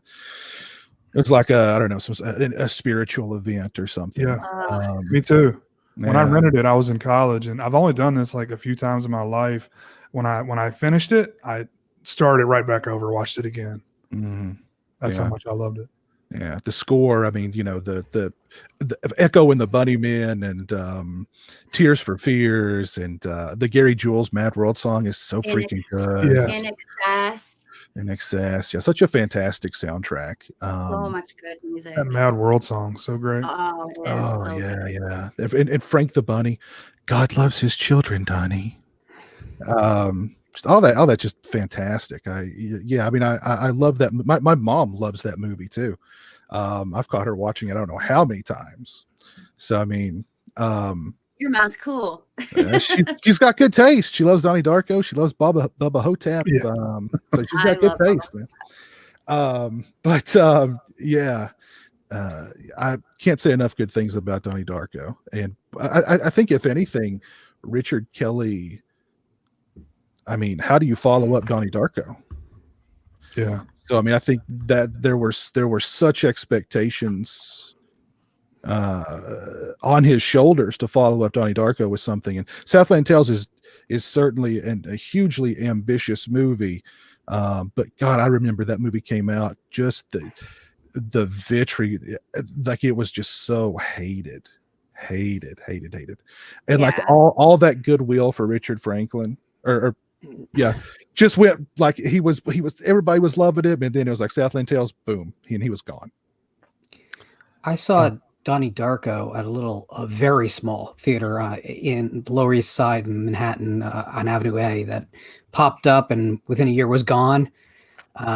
It was initially jumped just to cities, a select few cities. It eventually went a little wider, but if you weren't in a college town, you probably didn't have the chance to see it theatrically. I saw it twice during its run, and I loved the movie. And when people would ask me, well, what is it? Because I was trying to get people to go see these smaller films with me. I'd be like, well, it's not really a genre film, but it's not a genre film either. It's kind of like if the Breakfast Club decided to take a lot of downers. But I was a huge fan and I was a big proponent. And then Southland Tales did happen. And I'm on the other side of the coin from Jamie. I hate that movie. I mean, I clearly I'm missing whatever she sees because I cannot stand that movie. I saw it once. I honestly don't remember. I remember the Justin Timberlake singing the Killers part, but other than that, I don't remember a thing about that movie. it feels to me, and this isn't Jamie's. This is not an attack on your opinion, but it feels to me like an artist who has read a lot about his work recently and decided that everyone loved him. Time to just double down, and I don't think it feels as legitimate in that film as in Donnie Darko. I think the same thing that happened with Lynch and Inland Empire is what happened with Kelly and Southland Tales. That's probably what I'm trying to say exactly. That's probably a great example. I definitely like Southland Tales a lot more than I like Inland Empire, though, because I think Southland Tales is actually gorgeous. It's gorgeous to look at, if you ask me. But that's and Inland Empire is unwatchable. I agree with that part of it, definitely. I saw the box once. I remember thinking it was okay, but I don't remember that much about it. I do remember a lot about the movie Domino, which he wrote, and I like Domino a lot. I think that's a really entertaining. I like Domino too. Yeah, I think that's a really fun movie. It is a fun movie, and I didn't bring it up though because he just wrote it and he didn't direct it, and I more wanted to talk about his visual style. So that's what everyone. I like Domino. You're having some internet issues, Jamie. But I was jumping. Became a robot. Or you turned into a robot. I just jumped on his IMDb to see if he's got anything in the works, and he does not, according to IMDb. The box is the last credit for him. Let's see about the box. He produced a movie called Operation Endgame in 2010, and that's it. Yeah, well, he'd have to get the night off from Costco's in order to make a movie. So. I'm hopeful that we'll see a Richard Kelly come back at some point. He wasn't involved with like the Donnie Darko. I was about to bring up Estarco and how just unbelievably ridiculous that they made a sequel to Donnie Darko. I never even bothered watching it. The only film of his that I've seen that I know for sure is Donnie Darko, and of course I adored it as well. Although it's been a long time since I have rewatched it, and I remember I would see Southland Tales like at like video stores or whatever, and I would just immediately be like, no, not for me. Like I didn't even give it a try. You know what I mean? So, but I did like Domino, so maybe I should give myself a try. Arrow just dropped a really nice looking edition of Southland Tales that I believe's got the director's cut on it and a whole lot of extras. So that might be something. Might be something to look into. I'm gonna get that tonight. I mean, I keep Frank near me at all times so he can guide me. You know what I mean? Oh, that's so cool. I look to Frank for guidance almost daily. So I don't know what that says about you, but. he tells me a lot of weird things. Some weird stuff, man. A lot of weird, strange things. But yeah, I think. Go ahead, Jay. I'm sorry. I was just going to say the interesting thing about S. Darko is Davini Chase, the actress that played his little sister in the first movie, comes back, and she's all grown up and just stunning, man. Yeah, it's crazy. Mm-hmm. Yeah. I don't remember hardly anything. I don't remember a thing about that movie. I rented it just to see how bad it was because I was like, how can they make a sequel to Donnie Darko? And it was, of course, it was like a direct-to-video sequel. But we have to give props to Drew Barrymore, or else Donnie Darko wouldn't have happened. Drew Barrymore was really the only person who thought, well, okay, I'll take a risk on this guy with this crazy movie, and I'll dump some money into it, and that's how it got made. Patrick Swayze was in there. Patrick Swayze was in there, yeah. The dude from what show was he on? Northern Exposure? What's that dude's name? Oh, Noah Wild. Yeah, he played. He played like the science teacher, physics teacher, or something like that. Yeah, he was in ER. Yeah. But yeah, such a great movie, Donnie Darko. Oh, it really is. Yeah, kind of make me. You kind of make me want to go back and revisit Southland Tales now, Jamie. Oh, good! I'm so glad. You can't make me do that. You know what? I want you to watch it, and then I want you to let me know what you think. You should do a segment on it next show. The director's cut. Yes. The longer cut, yes. Not the Kane's cut, the director's cut. The director's cut. Yeah. I remember, going back to the news of like that movie was booed out of the Cannes Film Festival. And I was just know. like, whoa. I just feel so bad because I just don't think he deserved it. But that's just, I mean, I have my particular taste, and not everybody's going to agree with that. But I just think that people should give him another chance. And I hope he does come back with something because I believe he has something special. Yeah. Well, and like Donnie Darko was kind of a second chance movie because it came out and did very limited and did nothing, and like the reviews weren't good. And then all of a sudden it, through home video and whatnot, it became what it became, and it got a new theatrical release. And even like Roger Ebert, who gave it a bad review the first time around, he revisited it and said, well, this is a freaking great movie. What was I thinking? So, I mean, it was kind of a second chance movie in and of itself. Unfortunately, I did not see that one in the theater, shockingly enough. I really, really, really wish I would have. But I was not going to movies at that particular time. So I just didn't, I missed out on it. And I feel really like, shoot, I could have seen it in the theater and I didn't, and I should have. I'm hoping someday, with this whole drive-in thing, it'd be cool to go to the drive-in and see that, I think. Yeah. The Daily Ghost mentions that Seth Rogen was in there. Yes, Seth Rogen was in there. And Jenna Malone. I love Jenna Malone in that movie. Oh, yeah, me too. Mm-hmm. Let's see what have we got on deck here. I'm on deck actually. What I want to talk about today, it's really just more or less brief. I was watching In Search of Darkness Part 2 last night, and I got through about half of it. And this is the as I'm sure you all know, the sequel to In Search of Darkness, where they talked about all the big 80s horror films. Well, in Part 2, they're discussing more of the deep tracks and a lot of the international horror, which I'm really excited about, because they're talking about movies that don't get a lot of recognition. And they've actually covered a couple of movies that I've never even heard of that are now on my watch list. So my hat is off to them so far. But there were so many movies that they covered that I cheered out loud for, like, seeing like Pieces getting some love, and seeing movies like, what else? There were several others. But my excitement quickly kind of washed away when the realization hit me, like, oh man, there's all these movies are so awesome, but most of them would never get made today.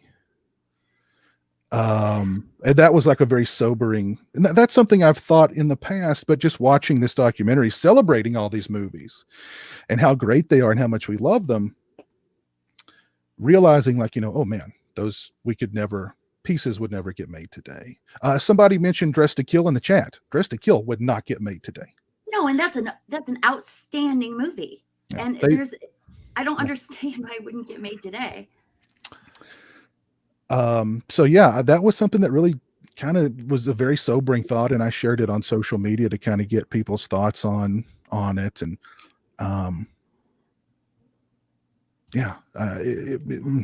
don't know. What do you guys think? Can you elaborate a little bit? What do you mean by wouldn't get made today? Well, like I said, a movie like Dress to Kill couldn't get made today because it would be called transphobic. Or yeah, not to give the twist away, but if you've seen, just did. But it would definitely be canceled very quickly.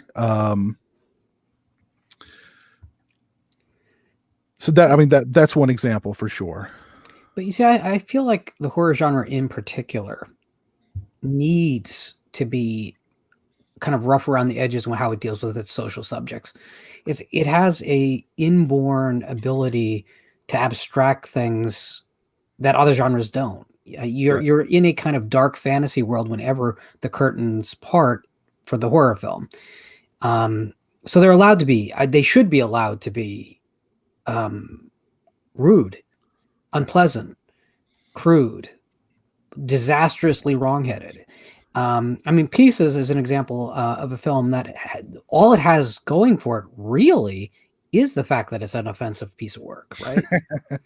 But that's what people love about it. That's what I love about it. It doesn't have any technical qualities that you would say it deserves notice. It's just that it's outrageous. But at the same time, like, horror doesn't tend to progress at all if it's put in a nice, clean little box, which is why, you know, you get something like the Conjuring universe and it feels so stale after such a short run, really, because the boundaries are so well set. They couldn't do something really out of the box there. Horror needs to be able to be free and make maybe horrible decisions and maybe offensive decisions, but make genuine decisions. Because you won't see that in science fiction or fantasy. Star Wars can't talk about anything real serious. It just can't. Just platitudes. Well, and they were talking about the movie Mother's Day. I mean, that's how kind of deep they go. They're talking about Mother's Day in In Search of Darkness Part 2. And even the people who were discussing it were like, "Ooh, it's a little rapey. Couldn't do that today. A little too rapey." But, you know, it's a cause and effect movie. If you know, if you do that, you're going to have there's going to be a consequence to that. In the movie, the consequence is you get Drano poured down your throat and you die a horrible death. You know what I mean? Spoilers. I mean, this is fiction, though. Like, we're still talking about fiction. Like, bad people exist. Like, this is the thing. It upsets me that I feel like, as far as progressive thinking goes, I think we're going backwards. We're not going forwards. We're going backwards. I think that we should be more progressive in our thinking about, you know, why are we shutting down, you know, just because it might have some transphobic, you know, connotations. People are too soft. People need to harden up and start realizing, you know, stop being so soft. Amen. Stop being offended by everything. I mean, I'm 5 feet tall. I'm tiny. I get picked on. I've been picked on like my whole life because I'm smaller than everybody else and I'm blonde. So everybody would always make fun of me for being blonde. I have tougher skin than you could absolutely imagine. People need to just thicken up. Thicker skin and stop worrying so much about what everybody is thinking. It's disgusting. I'm so tired of everybody thinking you have to have everything just so you can make money. I get it, but I also think that if you give them the opportunity to overcome it, they'll overcome it. So you need to put that stuff out there in their face. That's what the 80s was about. I mean, think about it. In the 80s, the violence was just, you know, amped up to like 250% all the time. Every single, like, you know, action movie was full of explosions and death and people's body parts flying off. And, you know, in the 70s, you had people like, you know, killing kids right on screen and everything. And it just goes backwards. And I don't understand it. It makes zero sense to me. And it's killing creativity. It's limits kill creativity. And I want more creativity. So I have to say, we need to stop this whole, you know, offense culture. You people out there who are offended by everything, cut it out. Cut it out. Seriously. I spent my whole life being picked on, and I am so mad at everybody who's out there thinking they're so special that they can go out there and just shut everything down all the time just because they're offended. It's stupid. It's ridiculous. Grow up. Amen. I mean, we're talking about transphobia here. Like, people like that exist in the world. Like, I feel like, can we not make a movie and maybe learn from this shit? You know, I mean, you can make a movie just as long as that person is the hero.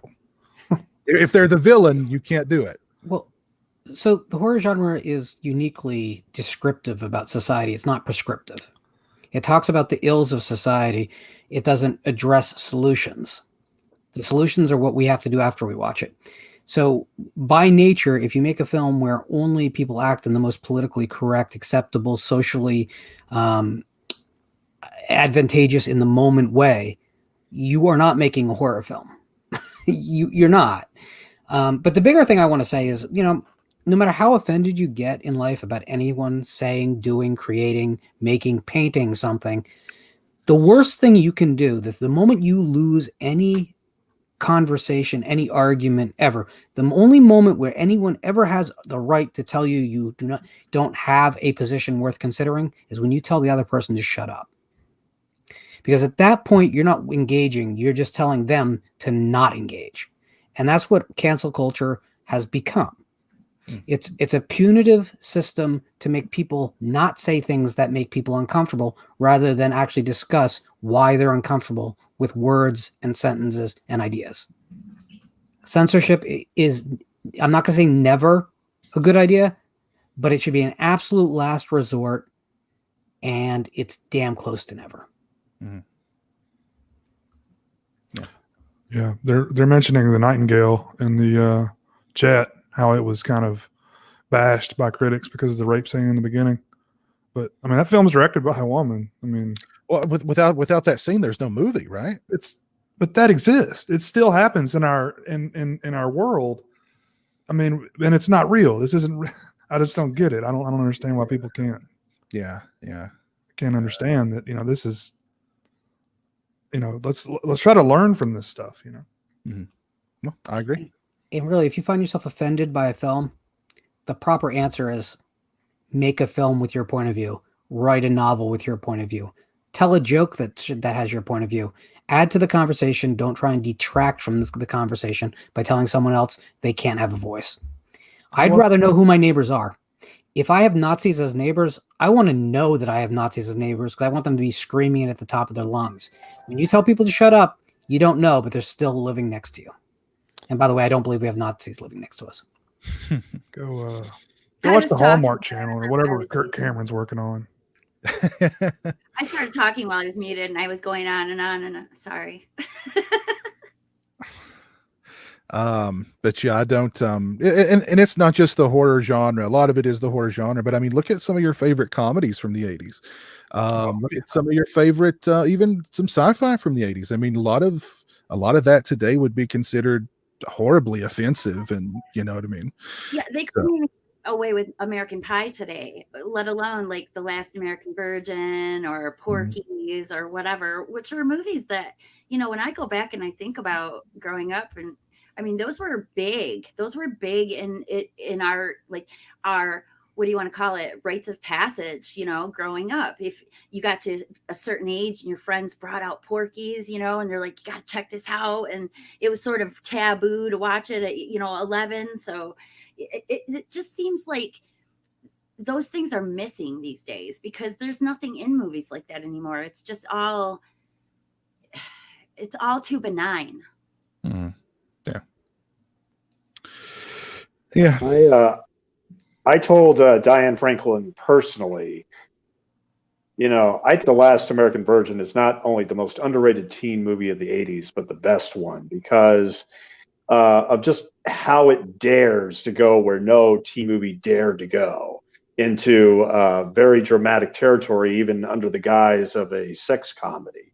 I mean, I adore that movie, and I think it's got a perfect soundtrack, but yet most people talk about the Hughes movies or Fast Times at Ridgemont High, and yet they have a lot of those issues like the horror films do at that time, especially 16 Candles. I mean, when when somebody tells Anthony Michael Hall, oh yeah, you should date rape the prom queen, and then Molly Ringwald ends up with the guy at the end that recommended the date rape, you kind of destroyed what you were trying to do, John. I'm sorry. I mean, for the first hour oh, go ahead. Mm-hmm. I was just going to say, and I had to watch that like it was nothing, I mean, I didn't get all hurt by it. I wasn't upset. I was just like, that's another day being a woman. Because that is what it's like sometimes to be a woman. So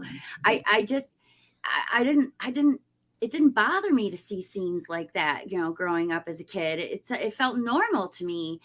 I don't understand this whole culture of like everybody is offended by everything. It really is sick. It's a sickness. It really is. Sorry. I'm offended that you're not offended. And I'm offended that you'd say that she's not offended. I'm offended by some things, but it's got to be real. It's got to be something that's really bad. I mean, I think our culture right now is just so spoiled. Mm-hmm.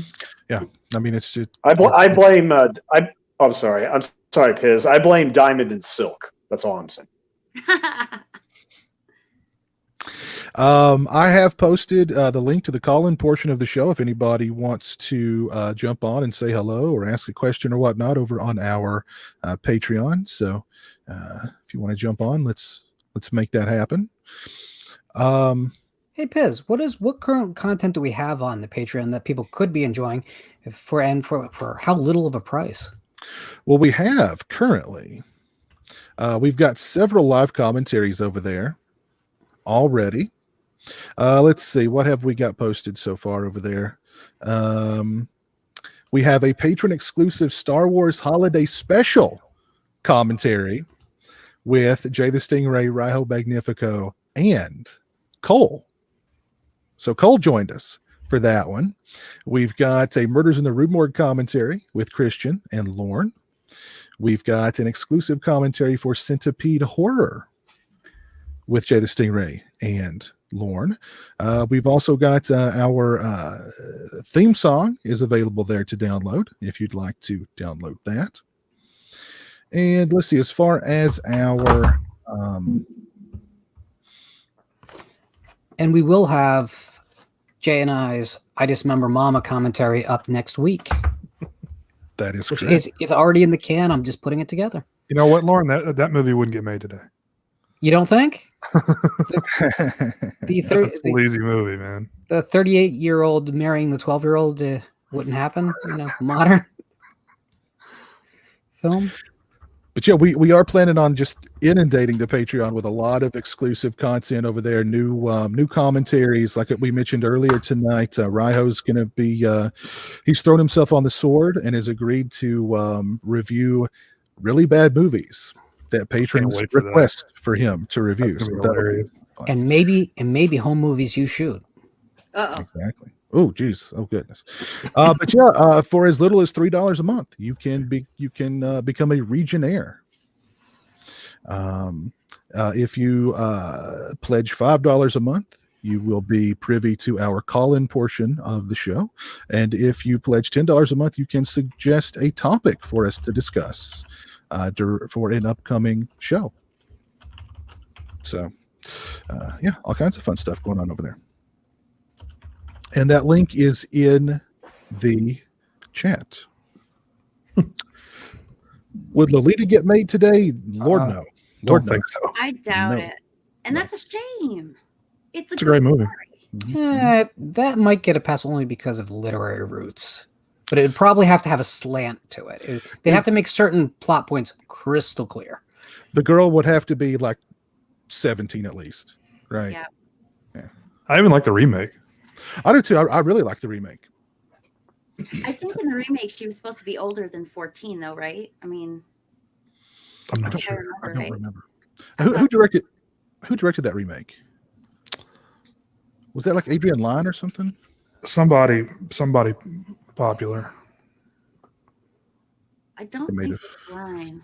Yeah, it was Adrian Lyne. Yeah. Oh, was it? Okay. Oh. Yeah. Oh, my voice just cracked. Yeah, great movie. Great freaking movie. Let's talk about what have you guys got going on your individual channels, or Stone, what have you got going on over on your website? What's going on the Raiho Magnifico YouTube channel? I dropped a review for The Dark and the Wicked just the other day. It's part of I'm trying to start watching more contemporary horror. I'm so bad for pulling something I've watched 100 times off the shelf, and it's time for me to stop doing that. There's so much stuff I've missed in A24's catalog, and there's some Blum stuff. There's so much good stuff out there that I've seen a few here and there, but I've missed so much good stuff. So I started with The Dark and the Wicked. On you guys' recommendation, I think Empty Man's going to be this weekend. I'm going to check that out and have a review for that coming up hopefully next week. So I'm trying to keep that going and keep that going on the channel. And as always, you can check out my site, retrodef.ca, for all kinds of other content related from everything from video games to snack food to VHS tapes, that sort of stuff. So cool. What's going on your myriad of YouTube channels, Stingray? Yeah, you can check me out on my channel this Saturday. I've got an interview with Foz Rotten, the punk rock god. You guys may enjoy that. I've got other live streams and some other content I've got planned for the future as well. Very cool. What about over on the Plateau TV and the Pocket Dimension? Pocket Dimension should be back next week sometime. I'm not sure about Plateau TV. We're gonna have to get together on that. Okay, very cool. What's going on over on your channel, Lauren? Well, I want to talk a little bit about February. I have a few things locked down that are extremely exciting. On Monday the 1st, I have Steve Ramsnick-Tem coming on for a discussion.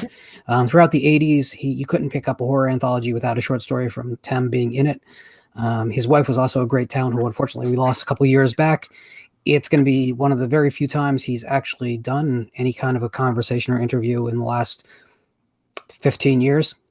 On Friday the 19th, I have Mark Arntzen coming in, the Stoker Award-winning writer.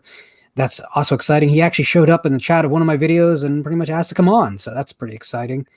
But the big one, the one that's going to get people excited, on the 22nd of February, Monday night, well, actually Monday morning, 9 a.m. on my channel, the genre legend Ramsey Campbell will join me for a conversation. Often referred to as Britain's Stephen King. Very cool. What's going on your channel, Jamie? I just did my very first From the Heart Live, and expect more of that because I'll be doing more of that. I'm working out guests and stuff now. I'm also working on a few reviews and video essays.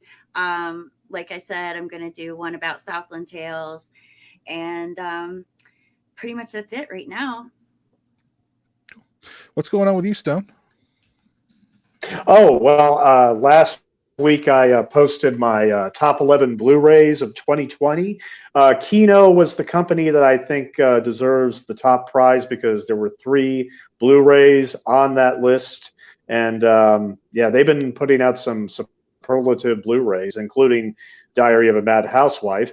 Other than that, I'm just working on my book. I'm not going to be on Twitter often, but I will be posting more stuff to my website soon. So, This is an erotic. This is erotica, right? Your novel.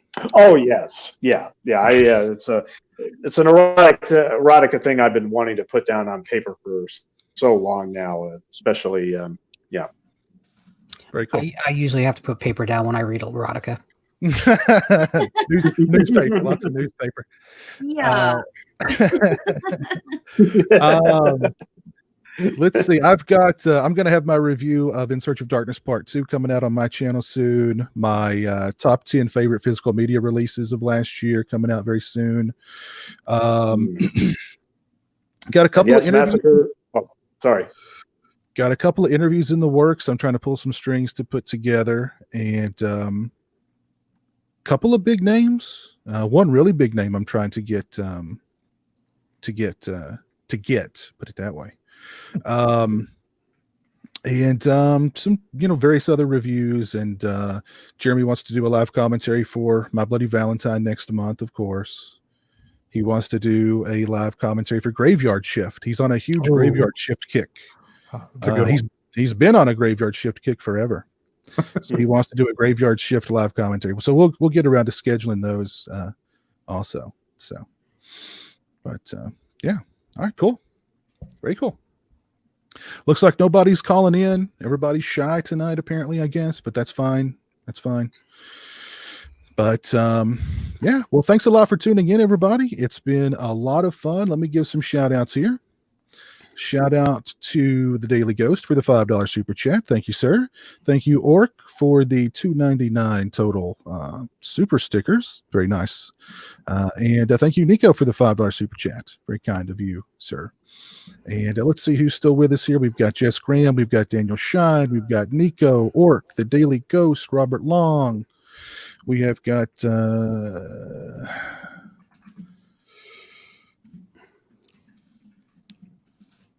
Captain Halloween, my buddy Keith is out there watching. Big Crack Rock. There's DJ 4021971. Sibin Seagal. Born to be Rad, my buddy Garrett. Hope you're doing well out there, man. Toronto Freddy. There's DJ. Did I give DJ a shout out or not? I think we should all give DJ a shout out. I think we should all give DJ a shout out. We got Bam Bam Bigelow in the chat. Yeah. Bam Bam stopped by. The Bam Bam stopped by. That's very Back cool. from the grave. Back from the grave. Lost Cunningham, Marbsy, Zombie 7979.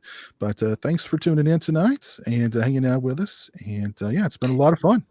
Hey, can the chat do me one favor? In a couple weeks, we will return. When you see that announcement that our show is coming through on Twitter, just retweet it for us. Get it out to all the people who follow you. We're looking to grow this channel so we can do some things that are going to blow your mind. Yes. But I need your help. Definitely. Yeah, absolutely. Yeah. Share, and share. Sharing is caring. It's free. Unless you're talking about VDs. That's true. Well, thanks for tuning in. We will see you guys in the very near future. Take care. Have a great one.